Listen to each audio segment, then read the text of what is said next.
Hello everyone, मैं हूं जयेश राजगोर और स्वागत है आप सभी का इस नए इंटरेस्टिंग यूट्यूब वीडियो में।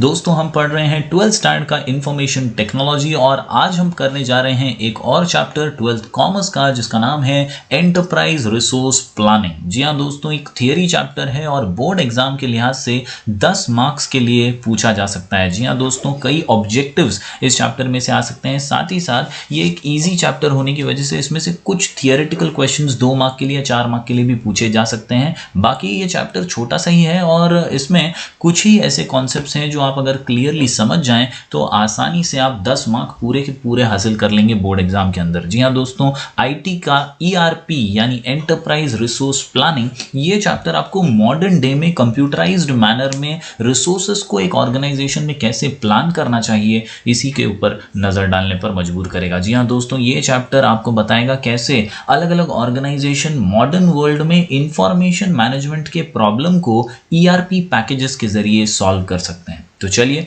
बढ़ते हैं आगे और आज इस चैप्टर को पूरा कंप्लीट कर लेते हैं एक ही वीडियो में। और इस वीडियो को अगर आप अंत तक देखेंगे तो डेफिनेटली आपको समझ आएगा कि किस तरह से इसका प्रिपरेशन करना है और कैसे आप पूरे के पूरे 10 मार्क इस चैप्टर से वसूल कर सकते हैं। तो बने रहिए इस चैनल पर, इस वीडियो को अंत तक देखिए। अगर आप इस चैनल पर नए हैं तो जरूर इसे सब्सक्राइब कीजिए, बेल आइकन दबाइए, क्योंकि यहाँ आपको लगातार इकोनॉमिक्स, ओसीएम और इंफॉर्मेशन टेक्नोलॉजी के वीडियोस मिलते रहेंगे।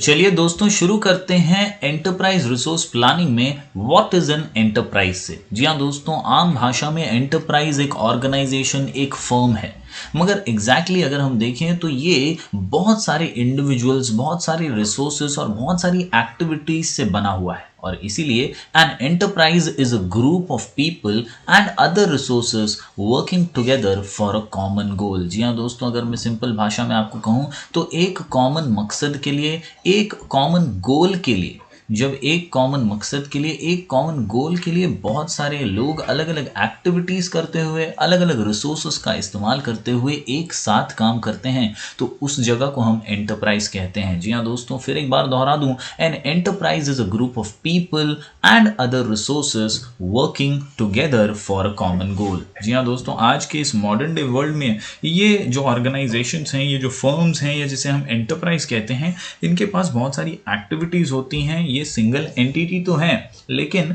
बहुत सारे डिफरेंट यूनिट्स में इनका बाइफर्केशन हुआ होता है। जैसे अलग अलग डिपार्टमेंट्स होते हैं और अलग अलग डिपार्टमेंट्स के अलग अलग काम होते हैं। किसी का प्रोडक्शन का काम है, मैन्युफैक्चरिंग का किसी का काम है, कोई सेल्स देख रहा है, कोई परचेज देख रहा है, तो कोई पेमेंट और कोई रिसिप्ट संभाल रहा है। तो बेसिकली अलग अलग डिपार्टमेंट्स हैं। डेटा बहुत सारा है, इंफॉर्मेशन बहुत सारा है, इसे प्लान करना बहुत जरूरी है। जी हाँ, एन एंटरप्राइज में consist of different sections such as manufacturing, production, planning, sales, purchase, finance, distribution, etc.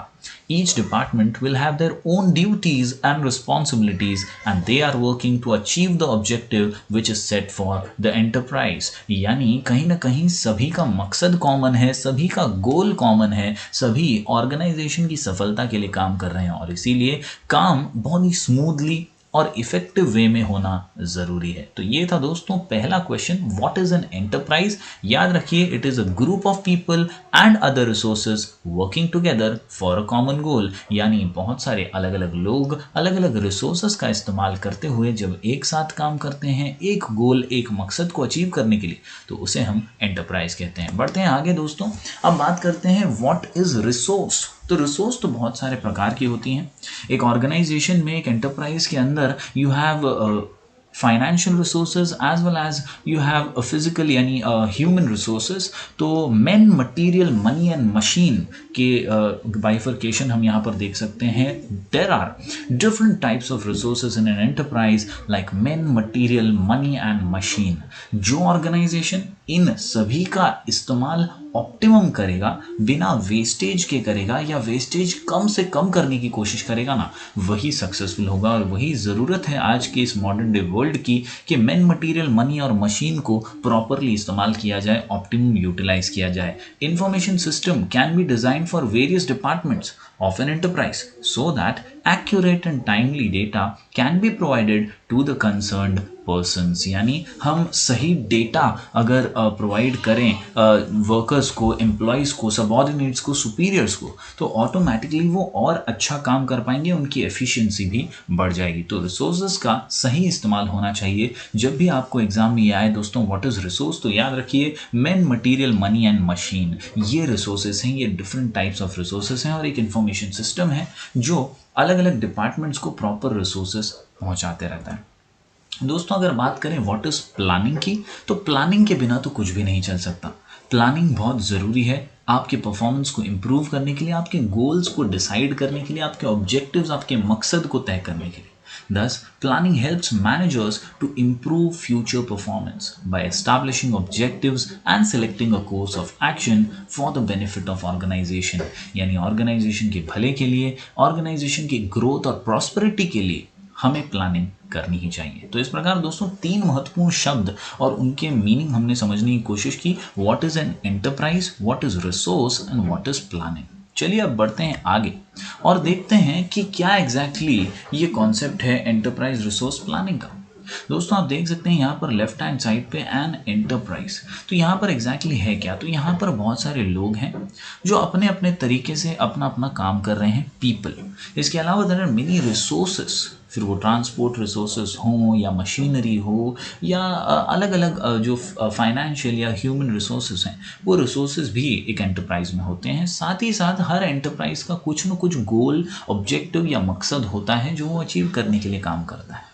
दूसरी तरफ अगर आप देखें दोस्तों, तो आप ये एक पहलू देख रहे हैं जहाँ पे एक एंटरप्राइज है जिसमें अलग अलग डिपार्टमेंट्स तो हैं, लेकिन हर डिपार्टमेंट अपना काम कर रहा है, आपस में कोई तालमेल, कोई कोऑर्डिनेशन नहीं है। आप देख सकते हैं प्रोडक्शन प्लानिंग हो रही है, आप देख सकते हैं फाइनेंस है, मार्केटिंग है, सेल्स और डिस्ट्रीब्यूशन का डिपार्टमेंट है, प्रोडक्शन का डिपार्टमेंट है, HR डिपार्टमेंट है। हर डिपार्टमेंट अपने तरीके से आगे बढ़ रहा है। दोस्तों ये एक एंटरप्राइज है विद नो और लिटिल कम्युनिकेशन बिटवीन डिपार्टमेंट्स। अब आते हैं तीसरे टाइप की ओर या तीसरे अहम कॉन्सेप्ट की ओर। ये एक ऐसा एंटरप्राइज है जहाँ पर आप डिपार्टमेंट्स तो बहुत सारे देख रहे हैं, जिसमें प्रोडक्शन है, फाइनेंस है, मार्केटिंग है, सेल्स एंड डिस्ट्रीब्यूशन, प्रोडक्शन और HR, और ये सभी जुड़े हुए हैं फ्रॉम अ सेंट्रल डेटाबेस, यानी जानकारी, इंफॉर्मेशन, डेटा हम जिसे कहते हैं, वो हमें एक सेंट्रलाइज्ड डेटाबेस में से मिल रहा है और सभी जो अलग अलग डिपार्टमेंट्स हैं वो उसी डेटाबेस से कनेक्टेड हैं, यानी सभी के मकसद, सभी के गोल्स जो हैं वो यूनाइटेड होते हैं एक तरीके से और बेहतर तरीके से काम वो कर पाते हैं। तो सेंट्रलाइज्ड डेटाबेस के जरिए एक एंटरप्राइज बहुत अच्छे से अपने रिसोर्सेज की प्लानिंग कर सकता है और ऑर्गेनाइजेशनल गोल्स को अचीव आसानी से कर सकता है। दोस्तों यहाँ पर आप देख सकते हैं functional units of enterprise resource planning, यानी किस प्रकार अलग अलग मॉड्यूल्स के जरिए ये एंटरप्राइज रिसोर्स प्लानिंग हो सकती है और कैसे इसे अच्छे से अंजाम तक पहुंचाया जा सकता है। अगर ऑर्गेनाइजेशन अपनी गोल्स को अचीव करना चाहता है तो उसे financial module, manufacturing module, production planning module, HR module, inventory control module, purchasing module, marketing module, sales and distribution module और क्वालिटी मैनेजमेंट मॉड्यूल के जरिए वो अपना काम आसान बना सकता है। दोस्तों मॉड्यूल ये सिर्फ अलग अलग बाइफर्केशंस हैं, अलग अलग सेक्शंस हैं जिनके जरिए हर डिपार्टमेंट अपने बेनिफिट के लिए, अपने ग्रोथ के लिए इन मॉड्यूल्स का इस्तेमाल करके काम आसान भी बना सकता है और रिजल्ट्स और बेहतर और अच्छे दे सकता है। चलिए बारीकी से नज़र डालते हैं अब ERP और उससे रिलेटेड टेक्नोलॉजीज पर। जी हाँ दोस्तों, an ERP system integrates separate business functions, material management, product planning, sales distribution, financial and others into single applications। जी हाँ, ERP जो है ये छोटे छोटे अलग अलग सेगमेंट्स को ग्रुप करने का काम करती है, एक करने का काम करती है, यानी एक ही ERP सॉफ्टवेयर के ज़रिए, ERP पैकेज के ज़रिए हर डिपार्टमेंट जो है वो एक विजन और एक गोल की तरफ काम कर सकता है। यहाँ सेल्स हो, प्रोडक्शन प्लानिंग हो, डिस्ट्रीब्यूशन हो, ये अलग अलग एप्लीकेशंस की ज़रूरत नहीं है, आप एक ही सिंगल एप्लीकेशन के ज़रिए इनको जोड़ सकते हैं, कनेक्ट कर सकते हैं सेंट्रल डेटाबेस के साथ। If some other technologies which are going to be discussed in this section are used along with standalone ERP package, the performance of the enterprise will be increased significantly। तो दोस्तों अहम बात यही है कि हम सब अपने ऑर्गेनाइजेशन का, अपने जो इंस्टीट्यूट है उसका ग्रोथ करना चाहते हैं, उसका परफॉर्मेंस जो है सिग्निफिकेंटली इंक्रीज़ करना चाहते हैं, और उसी के लिए हमें अलग अलग मॉड्यूल्स इस्तेमाल करने हैं, अलग अलग मैनेजमेंट के प्रिंसिपल्स को फॉलो करते हुए ERP पैकेजेस को प्रोवाइड करते हुए हमें आगे बढ़ना है। तो ERP पैकेजेस जो हैं अगर उनका इस्तेमाल हम करें तो आसानी से ऑर्गेनाइजेशनल गोल्स अचीव हो जाएंगे। Let us discuss some of the related technologies used along with ERP packages. जैसे यहाँ पर आप देख सकते हैं दोस्तों, प्रोडक्ट लाइफ साइकिल मैनेजमेंट। एक पर्टिकुलर प्रोडक्ट है, एक पर्टिकुलर आपका जो गुड्स हैं या इन्वेंट्री है जिसमें आप डील करते हैं, जिसमें आप बिजनेस करते हैं, जिसे बेचते या खरीदते हैं, उसकी लाइफ साइकिल ERP जो है आपको बहुत आसानी से प्रोवाइड करता है। उसको और बेहतर आप कैसे कर सकते हैं वो समझाता है प्रोडक्ट लाइफ साइकिल मैनेजमेंट में। साथ ही साथ मैनेजमेंट इंफॉर्मेशन सिस्टम MIS, ये आपको मैनेजमेंट के कुछ प्रॉपर फीचर्स यहाँ पर बताएगा जिसके ज़रिए आप सभी इन्फो जो है मैनेजमेंट से रिलेटेड हासिल कर पाएंगे।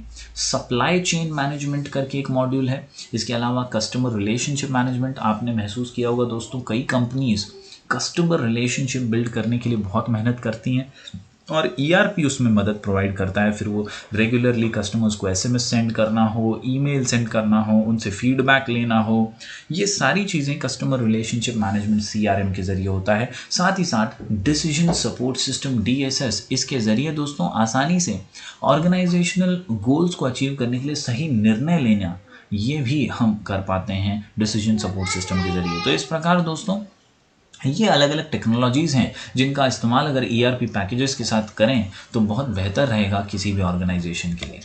दोस्तों सबसे पहला प्रोडक्ट लाइफ साइकिल मैनेजमेंट। आप देख सकते हैं दोस्तों इस तरफ एक्सट्रीम राइट पे ये जो साइकिल आपको बताई गई, यहाँ पे देखिए प्रोडक्ट पहले लॉन्च होता है, उसका इंट्रोडक्शन होता है, मार्केट में बताया जाता है कि ये नया प्रोडक्ट है। इसके बाद धीरे धीरे उसको रिस्पांस मिलना शुरू होता है, वो ग्रो होता है, मैच्योर होता है, और फिर एक टाइम आता है जब पर्टिकुलरली एडवर्टाइज्ड या प्रोडक्ट की ब्रांडिंग ना हो ठीक से, तो वो डिक्लाइन भी होने लगता है, मार्केट से थोड़ा सा डाउन भी आ जाता है। तो ये हर प्रोडक्ट के साथ होता है, हर प्रोडक्ट की लाइफ साइकिल कुछ इस प्रकार होती है। अब इसे बेहतर करने के लिए हमें प्रोडक्ट लाइफ साइकिल मैनेजमेंट को समझना है। Product life cycle management is the process of managing the entire life cycle of a product.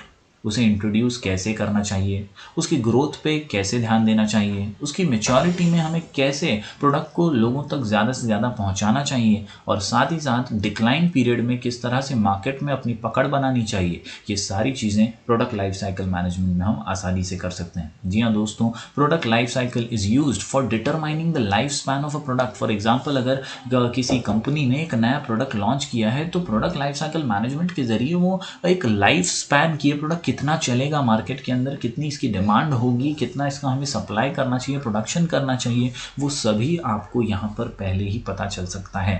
As shown in the figure 6.5, the general schematic diagram at a four-stage product life cycle which consists of development and introduction of a new product, then its growth in the market, its maturity, and at last its decline if it cannot compete with similar products of other companies। यानी decline तभी होता है दोस्तों जब उसकी demand उतनी नहीं है, दूसरे प्रोडक्ट्स के राइवलरी में या कॉम्पिटिशन में अब वो नहीं टिक पा रहा है, तो वो प्रोडक्ट फिर फाइनली आपको बंद करना पड़ जाएगा या उसका डिक्लाइन शुरू हो जाएगा। तो ये हर प्रोडक्ट का अनुमान साइकिल होता है और ERP पैकेजेस इसमें बहुत हेल्प करते हैं। बढ़ते हैं दोस्तों आगे मैनेजमेंट इंफॉर्मेशन सिस्टम की ओर। MIS बहुत पॉपुलर है दोस्तों, याद रखिए एंड यूज़र जो होता है ना डेटा का, वो डिसीजन मेकर होता है और सही जानकारी अगर उसे दी जाए तो वो सही निर्णय भी ले पाएगा। तो याद रखिए, information is the process, data and system is the integration and holistic view of the enterprise. An enterprise may contain different categories of employees like clerks, assistant officers, executives, manager, etc. All of them are the users of MIS। यानी हर किसी को information के आधार पर ही निर्णय लेने होते हैं। तो अगर MIS के ज़रिए हम उन्हें सही जानकारियाँ देंगे तो ये जो अलग अलग एम्प्लॉयज़ हैं कैटेगरी वाइज, ये सही निर्णय भी ले पाएंगे और काम और बेहतर तरीके से कर पाएंगे। All of them are users of MIS। MIS will collect relevant data from inside and outside an enterprise. This data is processed and stored in a centralized database and is made available to its users whenever it is needed। तो basically दोस्तों MIS में इतना ही याद रखिए, information collect करता है और provide करता है सेंट्रलाइज्ड डेटाबेस में, ताकि हर एम्प्लॉय उसका पूरा इस्तेमाल कर सके। तो उम्मीद करता हूँ ये दोनों ही टेक्नोलॉजीज आप समझ पाए होंगे। सबसे पहले हमने देखा दोस्तों प्रोडक्ट लाइफ साइकिल मैनेजमेंट, और उसके बाद अभी हमने देखा है मैनेजमेंट इंफॉर्मेशन सिस्टम। बढ़ते हैं दोस्तों आगे, सप्लाई चेन मैनेजमेंट। तो ये एक बहुत ही डिटेल्ड में आपको यहाँ पर समझ आ रहा होगा इस पिक्चर के जरिए, जहाँ सबसे पहले रॉ मटेरियल्स जो हैं ये फैक्ट्रीज तक जाते हैं, फिर वहाँ पे मैन्युफैक्चरिंग होती है, सप्लायर्स पहुँचाते हैं उसे फैक्ट्रीज़ में, और मैन्युफैक्चर होने के बाद ये डिस्ट्रीब्यूटर्स के पास जाते हैं, डिस्ट्रीब्यूटर्स से रिटेलर्स के पास, और फिर वहाँ से फाइनली कंज्यूमर्स तक पहुँचते हैं। ये पूरा जो है चेन है, और ये बहुत अहम रोल प्ले करता है मार्केट तक किसी भी प्रोडक्ट को लाने में। अगर ये हमने ERP पैकेज के ज़रिए किया तो सप्लाई कभी भी रुकेगी नहीं, सप्लाई कभी भी थकेगी नहीं, और हर प्रोडक्ट प्रॉपरली समय समय पर मार्केट में अवेलेबल रहेगा। तो याद रखिए, the supply chain consist of all the activities associated with moving goods from the supplier to the customer, यानी सप्लायर से कस्टमर तक गुड्स को प्रॉपरली पहुंचाने के लिए सप्लाई चेन का प्रॉपर होना बहुत ज़रूरी है। It begins with collecting raw materials and ends with receiving the goods by the consumer. It is very important for companies to move product to their customers quickly. Faster product delivery or availability will increase the sale and satisfaction of customers. तो याद रखिए, अगर कोई product की demand है लेकिन वो market में मिल ही नहीं रहा, अवेलेबल ही नहीं है, तो लोग बहुत नाराज़ हो जाएंगे और सेटिस्फाई नहीं हो पाएंगे। लेकिन जब ज़रूरत है और प्रोडक्ट मिल भी रहा है तो इससे प्रोडक्ट का सेटिस्फैक्शन जो है बढ़ेगा कंज्यूमर्स में, और कस्टमर्स जो हैं वो सेटिस्फाई होते हुए उसकी सेल्स इंक्रीज भी हो जाएगी प्रोडक्ट की। So it is very important to manage the activities in supply chain. Software packages are available in the market for managing the same. तो इस प्रकार दोस्तों आप समझ सकते हैं कि किस तरह सप्लाई मैनेजमेंट को भी ERP के जरिए हम बहुत अच्छे से यूटिलाइज कर सकते हैं. बढ़ते हैं दोस्तों आगे, सबसे अहम और आजकल मॉडर्न डे में ज़्यादा पॉपुलर रिलेशनशिप मैनेजमेंट. जी हाँ दोस्तों, relationship between customers. Yes, customer relationship management जो है ये बहुत अहम है. CRM is a term applied to processes implemented by a company to handle its contact with its customers. Her company चाहती है कि वो हमेशा नए कस्टमर्स तो बनाए ही, साथ ही साथ जो कस्टमर्स बने हैं उन्हें रिटेन भी करे, उनके साथ अच्छे रिलेशंस बनाए, ताकि वह कस्टमर उसके हमेशा बने रहें और उसके पास से ही प्रोडक्ट सर्विसेज वगैरह खरीदें. CRM covers methods and technologies used by companies to manage their relationships with clients. It is not only responsibility of customer service group or IT team.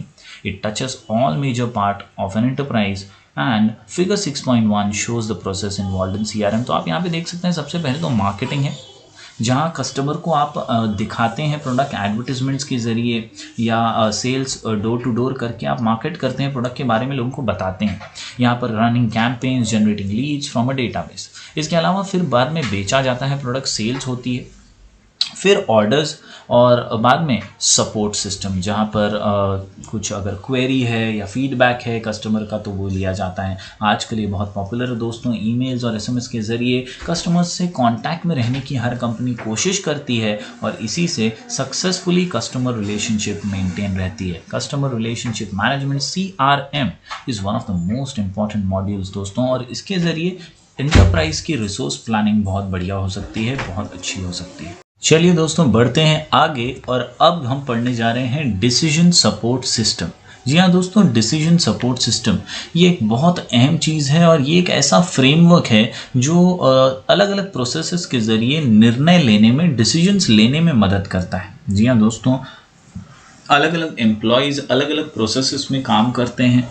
Judgement, choice और एक्टिविटीज़ के basis पर नहीं होना चाहिए. कहीं ना कहीं अगर हमारे पास कंप्यूटर बेस्ड सिस्टम्स हैं, फैक्ट्स और फिगर्स हमारे सामने हैं, तो ऐसे मॉड्यूल्स का इस्तेमाल करते हुए हम आसानी से निर्णय ले सकते हैं और एक्यूरेटली निर्णय ले सकते हैं. बिजनेस डिसीजंस लेना आसान हो जाता है. जी हाँ दोस्तों, decision support system are interactive computer based systems that aid users in judgement and choice activities. यानी आसानी से हम चॉइस कर सकते हैं, अलग अलग एक्टिविटीज़ में से चुन सकते हैं. It is a computer program application that analyses business data and presents it so that users can make business decisions more easily. तो ये फोकस किस पे करता है? तो याद रखिए, it focuses on providing help in analysing situations rather than providing right information in the form of various types of reports. सिर्फ रिपोर्ट्स आपको कागजी चीज़ें नहीं दिखा रहा है, ये एक्चुअल में आपको सिचुएशंस के जरिए समझाता है कि कैसे निर्णय लेना है, कौन सा निर्णय यहाँ पर सूटेबल होगा। DSS needs a strong database management system to provide the support in decision making। यानी अगर एक strong database हो, एक centralized database हो, तो अनसर्टेनिटी को आप बीट कर सकते हैं और अच्छी तरह से निर्णय ले सकते हैं। तो इस प्रकार दोस्तों हमने अलग अलग सिस्टम देखे यहाँ पर। अब चलिए बात करते हैं ERP सॉल्यूशन प्रोवाइडर्स की, ERP पैकेजेस की। जी हाँ दोस्तों, selection of ERP package is very crucial in the implementation of an ERP system. बहुत ज़रूरी है कि आप सही पैकेज चुनें। मार्केट में बहुत सारे पैकेजेस अवेलेबल हैं, आप कौन सा चुनते हैं और किस प्रकार उस पर काम करते हैं, क्योंकि इम्प्लीमेंटेशन बहुत ज़रूरी है। रिसोर्सेज तो बहुत सारे हैं, इन्फॉर्मेशन तो बहुत सारी है, उन्हें सही ढंग से इम्प्लीमेंट करना बहुत ज़रूरी है। If an ERP package is chosen correctly, implemented judiciously and used efficiently, the productivity of the enterprise will be increase. जिस तरह से हमने दोस्तों देखा है कि मैनेजर अगर सही ढंग से काम करे, उसके पास क्षमता तो है, लेकिन अगर वो काम ही सही ढंग से नहीं कर रहा है तो प्रोडक्टिविटी जो है वो नहीं बढ़ेगी। लेकिन अगर वो अपनी क्षमता के हिसाब से पूरा काम कर रहा है, एफिशिएंटली जुडिशियसली काम कर रहा है, दिल लगा के काम कर रहा है, मन से काम कर रहा है, अपनी पूरी काबिलियत का इस्तेमाल करते हुए काम कर रहा है, तो वो एंटरप्राइज की प्रोडक्टिविटी डेफिनेटली बढ़ा देगा। तो याद रखिए, ERP package vendors are investing huge amount of time, money and effort in the research and development of package solutions.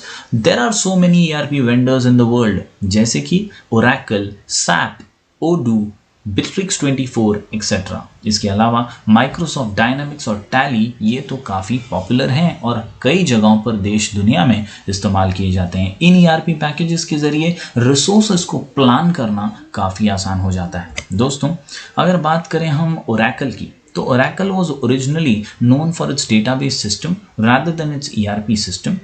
तो इसका डेटाबेस बनाने का जो काम है वो बहुत स्ट्रॉन्ग है, इसका सेंट्रलाइज डेटाबेस बहुत मजबूत है, उसके लिए ज़्यादातर जाना जाता है। Oracle provides strong finance and accounting module as well. It also provides good customer and supplier interaction, effective production analysis, efficient human resource management and better pricing module। यानी सभी चीज़ें जब आपको एक ही जगह मिल जाती हैं ना, तो उसी को कहते हैं ERP पैकेज, और Oracle उन्हीं में से एक है। अगर बात करें SAP की, तो SAP stands for Systems Applications and Products for Data Processing, और SAP जो है ये कस्टमर रिलेशनशिप मैनेजमेंट में बहुत पॉपुलर है। साथ ही साथ supply chain management, product life cycle management के सॉफ्टवेयर भी SAP के जरिए आप ले सकते हैं। दोस्तों Odoo की बात करें तो Odoo जो है is an open source ERP tool that offers capabilities such as CRM, HR, accounting, sales, document management, inventory management, invoicing, project management. The software is available in both cloud based and on premise options. तो Odoo ये एक open source software है, freely available है, बहुत सारे इसके अंदर भी मॉड्यूल्स हैं, फिर वो कस्टमर रिलेशनशिप से जुड़े हुए हैं, अकाउंटिंग से जुड़े हुए हो, हर चीज़ें यहाँ पे आपको Odoo में भी मिल जाएंगी। इसके अलावा अगर बात करें Bitrix 24 की, तो ये भी एक पॉपुलर है, ये ऑनलाइन ERP सॉल्यूशन है जो बिजनेसेस ऑफ ऑल साइज को कवर करता है, फिर वो लार्ज स्केल बिजनेस हो या स्मॉल स्केल, सभी Bitrix 24 का इस्तेमाल कर सकते हैं। खास तौर पर CRM के लिए, प्रोजेक्ट मैनेजमेंट के लिए, कोई टास्क या एम्प्लॉय मैनेजमेंट का काम है तो वो भी आसानी से हैंडल इसमें किया जा सकता है। फिर बात करते हैं दो सबसे पॉपुलर अगर पैकेजेस की, तो उसमें माइक्रोसॉफ्ट डायनामिक्स और टैली ERP सबसे प्रमुख और सबसे पॉपुलर हैं। Microsoft Dynamics is part of Microsoft Business Solutions. It provides a group of enterprise resource planning products। यानी बहुत सारी चीज़ें Microsoft Dynamics के पैकेज में मिल जाती हैं एक ही साथ, और इससे ऑर्गेनाइजेशंस काफ़ी आसानी से अपना काम निभा सकते हैं, सक्सेसफुल बन सकते हैं। This package can be installed and used easily and it provides good user interface. It also provides customer relationship management software। यानी यहाँ पर भी बहुत सारे काम आसान हो जाते हैं एक ऑर्गेनाइजेशन, एक एंटरप्राइज के लिए। टैली की बात करें अगर दोस्तों, तो टैली ERP 9 हम लोग ऑलरेडी देख चुके हैं computerised accounting with GST chapter में, उसी का यहाँ पर जिक्र किया गया है। Tally solutions private limited is an Indian software company. Tally ERP is a business accounting software for accounting, inventory and payroll system. तो ये बात देखी गई है कि अकाउंटेंसी के लिए तो इंडिया में बहुत पॉपुलर है टैली, कई दूसरे देशों में भी अब तो इस्तेमाल किया जाने लगा है, और ये कोशिश है कि नियर फ्यूचर में ERP वेंडर में इंट्रोड्यूस न्यू ERP पैकेजेस, ज़रूरत के हिसाब से अलग अलग और पैकेजेस इसमें इंट्रोड्यूस किए जाएंगे। फिर वो CRM के जैसे हों, कस्टमर रिलेशनशिप से जुड़े हुए या ह्यूमन रिलेशनशिप या ह्यूमन रिसोर्सेज से जुड़े हुए, ये सारी चीज़ें भी दोस्तों इसमें ऐड होती नज़र आएंगी। तो इस प्रकार दोस्तों हमने अभी देखे अलग अलग पॉपुलर ERP वेंडर्स या ERP प्रोवाइडर्स। अब बात करते हैं ERP और इंटरनेट की। तो ये आजकल का ट्रेंड है, ये नया ट्रेंड है। New trend in ERP development and use involves vendors making software that are available to client companies on the internet. मतलब अब इंटरनेट का ज़माना है, बहुत वाइड स्प्रेड है, कहीं से भी आप अपनी कंपनी चला सकें, मैनेज कर सकें। इसलिए अब ये जो वेंडर्स हैं ये कोशिश करते हैं कि इंटरनेट के ज़रिए भी कंपनी जो है उसकी क्लाइंट कंपनीज वो अपने जो ऑर्गेनाइजेशन है उसका काम कर सकें। The communication between the server where an ERP system is involved and many clients is done through the internet. तो ये भी अब मुमकिन हो पाया है। Web based ERP gives the end user cost effective solution और ERP मैनेजमेंट भी आसान हो जाता है, सस्ते में भी हो जाता है ये काम। Today many ERP systems run in the cloud as a SaaS software, that is software as a service. A cloud ERP makes it easier and more secure for businesses to manage their information. यानी information cloud पर होती है, storage की difficulty नहीं आती, safe और secure रहता है और कहीं ना कहीं इससे काम जो है और आसान हो जाता है। जी हाँ, इसके अलावा अगर बात करें बेनिफिट्स की, तो बेनिफिट्स बहुत सारे हैं दोस्तों। और आजकल का ये जो मॉडर्न डे वर्ल्ड है इसमें अगर मैं कहूँ तो रिसोर्सेज का यूटिलाइजेशन इम्प्रूव हो गया है। An enterprise can plan and manage its resources well by installing ERP software. अगर आप एक ERP सॉफ्टवेयर इंस्टॉल करवा लेते हैं आपके ऑर्गेनाइजेशन में, तो वो जो हैंड वर्क होता है ना, जो एम्प्लॉय बेचारा फाइलिंग करता है, वो काम बहुत स्लो और कहीं ना कहीं टाइम कंज्यूमिंग होता है, उससे उसका रिसोर्स का यूटिलाइजेशन प्रॉपर नहीं हो पाता। लेकिन अगर आप ERP सॉफ्टवेयर इंस्टॉल करें तो इम्प्रूवमेंट आपको नजर आएगी आपके रिसोर्सेज की यूटिलाइजेशन में। सो द वेस्टेज और loss of all types of resources can be reduced and improve resource utilisation can be ensured. इसके अलावा अगर बात करूं दोस्तों तो कस्टमर को सेटिस्फाई कर भी आप बहुत ज़्यादा पाएंगे। जी हाँ दोस्तों, better customer satisfaction, it means meeting maximum customers requirements for a product और service using an ERP system. A customer will get more attention and service of an enterprise without spending more money and time. यानी आसानी से दोस्तों हम customer को time दे पाएंगे, उसे personalise messages करना, उसे ईमेल सेंड करना, उसे नए प्रोडक्ट्स की जानकारी देना, उससे फीडबैक वगैरह लेना और उसे कॉन्स्टेंटली टच में रहना, ये ERP के जरिए बहुत ज़्यादा बड़ा बेनिफिट हो जाता है। इसके अलावा प्रोवाइड्स एक्यूरेट इन्फॉर्मेशन। जी हाँ, ये हमें सही इन्फॉर्मेशन तो देता ही है, डिसीजन मेकिंग कैपेबिलिटी भी हमारी इंक्रीज कर देता है, साथ ही साथ ये फ्लेक्सिबिलिटी भी बढ़ा देता है। जी हाँ दोस्तों, an ERP system allows organisation to be more flexible, कैसी भी सिचुएशन हो अडेप्ट कर लेना, कैपिटलाइज करना अपॉर्चुनिटीज पे। तो इस प्रकार फ्लेक्सिबल ऑर्गेनाइजेशन को बनाना भी ERP का एक सबसे बड़ा बेनिफिट है। और आखिर में अगर मैं बात करूं दोस्तों, इंफॉर्मेशन की इंटीग्रिटी, कॉम्बिनेशन, कंबाइन करना, अलग अलग जो दोस्तों डिपार्टमेंट्स हैं, अलग अलग उन्हें इन्फॉर्मेशन कलेक्ट करने की ज़रूरत नहीं है, यूज़ करने की ज़रूरत नहीं है। एक सेंट्रलाइज डेटाबेस के ज़रिए वो लोग आसानी से इन्फॉर्मेशन की इंटीग्रिटी हासिल कर सकते हैं और अच्छे से काम आगे बढ़ सकता है। दोस्तों बात करें कुछ लिमिटेशंस की, तो हर सिक्के के दो पहलू होते हैं और इसी प्रकार there are some limitations in ERP implementation. एक थोड़ा सा खर्चा तो होगा, हाई कॉस्ट है। इसके अलावा requirement of additional trend staff, जो कि आजकल हर कंपनी करने लगी है। अगर आप की कंपनी में कोई नया ERP पैकेज आया है तो आपके एम्प्लॉय को उसकी ट्रेनिंग तो आपको देनी ज़रूरी हो जाएगी, उसको सिखाना पड़ेगा पहले कि भैया काम कैसे अब करना है इस सॉफ्टवेयर के हिसाब से, इस ERP पैकेज के हिसाब से। तो there is requirement of additional train staff. इसके अलावा ऑपरेशनल एंड मेंटेनेंस, ये जो बात है ना दोस्तों, ये बहुत अहम है। यहाँ पर आपको सॉफ्टवेयर के हिसाब से काम करना है, साथ ही साथ उसे टाइम टू टाइम रिन्यू करना होगा, उसकी मेंटेनेंस फीस जो है वो भरनी होगी। तो ये थोड़ा सा इसका लिमिटेशन हो जाता है। और कहीं ना कहीं सिक्योरिटी कंट्रोल एक बड़ा इशू होता है। कहीं ना कहीं ये हो सकता है दोस्तों कि आपका डेटा लीक हो जाए, क्लाउड पे अगर स्टोर हो रहा है तो उसकी सिक्योरिटी कंट्रोल्स पे बहुत ज़्यादा ध्यान देना पड़ेगा, पैसे ज़्यादा खर्च हो सकते हैं। पासवर्ड प्रोटेक्शन कितने हद तक सिक्योर हैं इसका आज तक कोई अंदाज़ा नहीं लगा पाया। हैकर्स जो हैं वो आजकल बहुत सक्रिय हो गए हैं और इसीलिए सिक्योरिटी ये एक बड़ा लिमिट इम्प्लीमेंटेशन ईआरपी का बन जाता है। तो इस प्रकार दोस्तों हमने बहुत सारी चीज़ें ईआरपी के बारे में जानी।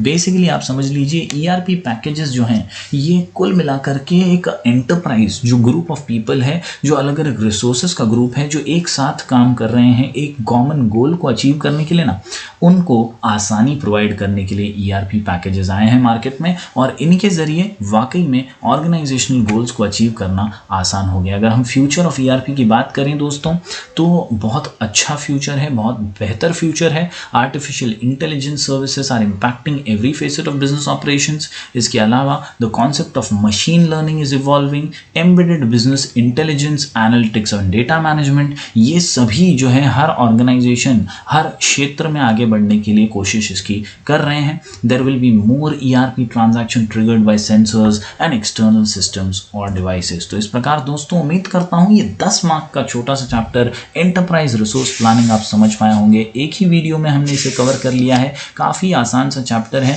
सिर्फ जो कॉन्सेप्ट हमने इस पीपीटी और इस प्रेजेंटेशन इस वीडियो के जरिए आपके सामने रखे हैं, उतना भी अगर आप आसानी से कर लेते हैं तो आप कई क्वेश्चंस के आंसर आसानी से दे पाएंगे। फिर वो व्हाट इज एंटरप्राइज हो, व्हाट इज प्लानिंग हो, व्हाट इज रिसोर्स हो, या हम कह सकते हैं द डिफरेंट मॉड्यूल्स या functional units of ERP and related technology, ये सभी छोटे बड़े क्वेश्चंस और इससे ही जुड़े हुए फिलिंग द ब्लैंक्स और एमसीक्यूज आपको एग्जाम में आएंगे। तो दोस्तों इन्हें आसानी से पढ़ लीजिएगा, ये वीडियो को ज़रूर लाइक कीजिएगा और ज़्यादा से ज़्यादा लोगों तक इन्हें पहुँचाइए। हमारे चैनल को सपोर्ट करते रहिए। Do like, share and subscribe. बहुत बहुत शुक्रिया।